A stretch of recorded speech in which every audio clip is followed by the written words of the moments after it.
इन social media platforms को कुछ कड़े नियमों का पालन करना होगा और ये नियम सीधे तौर पर आपसे जुड़े हुए हैं। इसलिए अब हमारी बातें आपको बहुत ध्यान से सुननी चाहिए।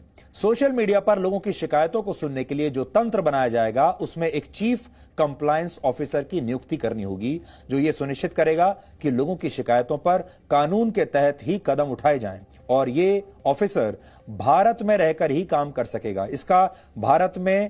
इसकी लोकेशन भारत में होनी चाहिए और ये उस भारत के नियमों के हिसाब से काम करेगा। इसके अलावा एक नोडल ऑफिसर भी होगा और यह ऑफिसर भारत की जांच एजेंसियों और भारत सरकार के तमाम मंत्रालयों के संपर्क में रहेगा।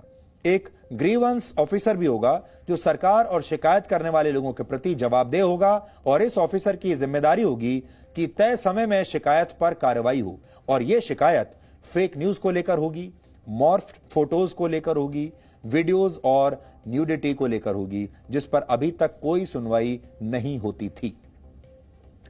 मौजूदा व्यवस्था में ये कंपनियां अभी खुद ये तय करती हैं कि क्या गलत है क्या सही। मतलब इनकी अपनी अदालत है, इनका अपना जज है, इनके अपने कानून है, इनका अपना संविधान है।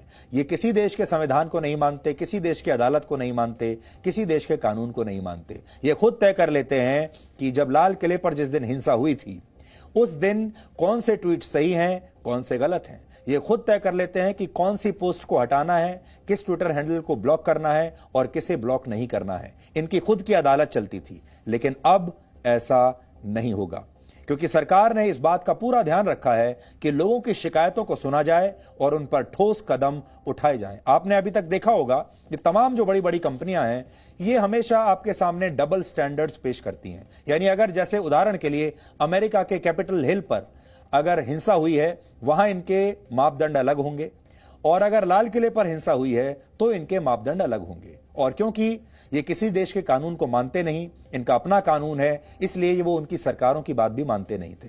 लेकिन अब ऐसा नहीं होगा। इसके लिए सभी कंपनियों को हर महीने भारत सरकार को यह बताना होगा कि उन्हें पूरे महीने में कितने लोगों की शिकायतें मिली और उन शिकायतों पर उन्होंने क्या कार्रवाई की है। सरकार ने फेक न्यूज और हिंसा को बढ़ावा देने वाले मैसेजेस को रोकने के लिए भी अब कड़े कानून बना दिए हैं। इन नियमों के तहत टेक्नोलॉजी कंपनियों को यह बताना होगा कि फेक न्यूज और भड़काऊ मैसेजेस शेयर करने वाला पहला व्यक्ति कौन था। यानी ये जो भड़काऊ मैसेज है या कोई गलत जानकारी है, यह सबसे पहले किसने पोस्ट किया है, यह बताना होगा। अभी होता यह है कि एक व्यक्ति फेक न्यूज फैलाता है, फिर देखते ही देखते ये फेक न्यूज लाखों लोगों तक पहुंच जाती है, लोग रीट्वीट करने लगते हैं, फॉरवर्ड करने लगते हैं और जो व्यक्ति फेक न्यूज फैलाता है उसके लिए इन लाखों के बीच छिप जाना बहुत आसान होता है। हम अभी तक ऐसे लोगों तक पहुंच नहीं पाते कि यह खबर फैलाई किसने, लेकिन अब ऐसा नहीं होगा। अब सोशल मीडिया प्लेटफॉर्म्स को और कंपनियों को यह बताना होगा कि इस फेक न्यूज को पोस्ट करने वाला पहला व्यक्ति कौन था, ताकि उस फेक न्यूज की जड़ तक पहुंचा जा सके।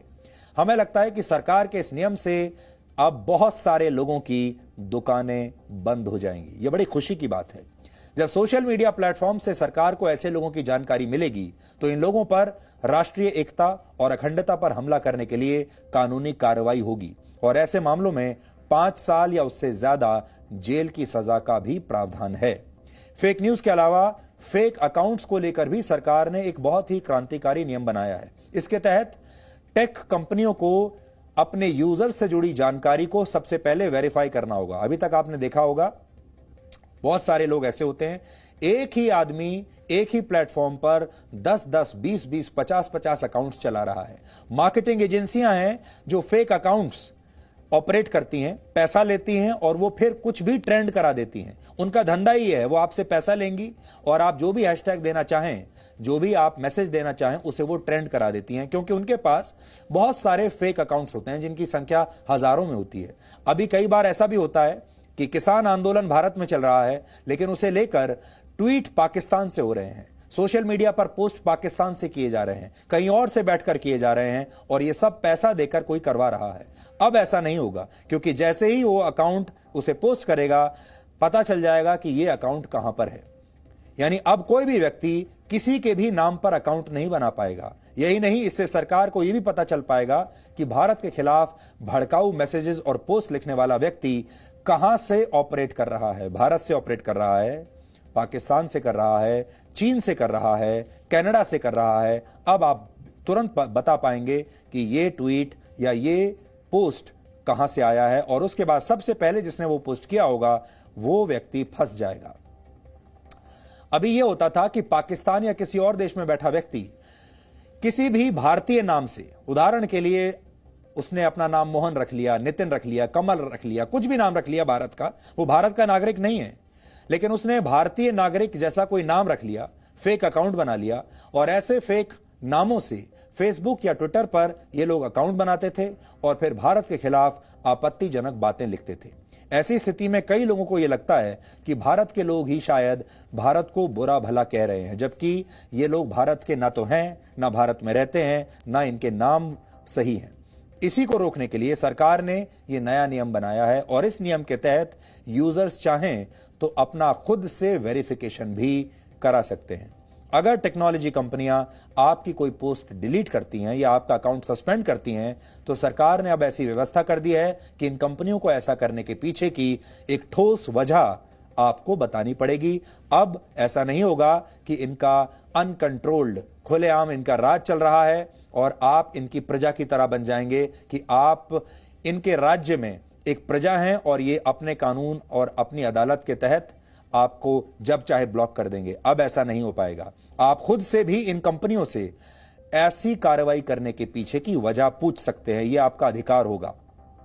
यही नहीं, अब अगर सरकार या अदालत किसी जानकारी को भारत विरोधी या गैर कानूनी मानती है, तो ऐसी जानकारी को इन कंपनियों को तुरंत वहां से हटाना होगा, और ये कंपनियां अब इसमें अपनी मनमानी नहीं कर पाएंगी।